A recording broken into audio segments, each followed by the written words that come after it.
Welcome back to another episode of Willis Talk, and it looks like we're going to Surf City, or at least this Plymouth from 1949 is.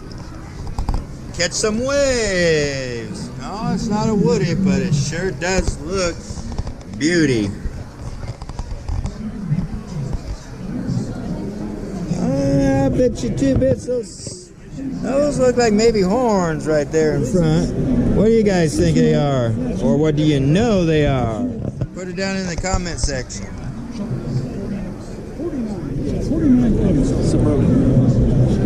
Is that what they called it?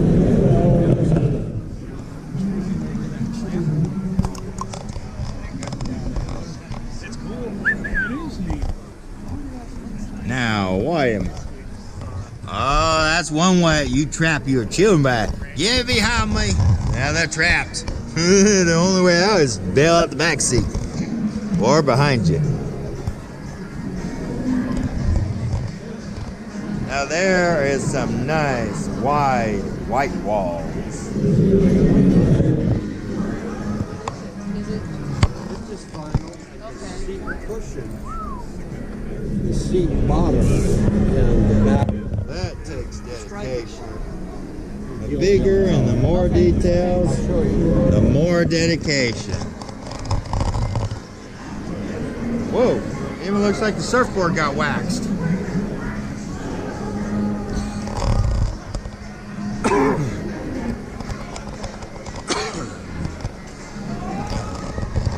Double lock.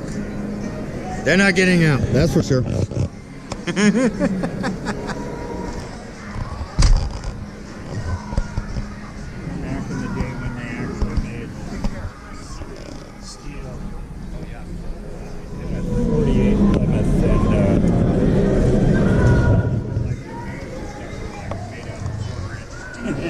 Suburban. For those people that think Suburban is new. That's not. And until next episode, stay tuned to learn more, know more, see more.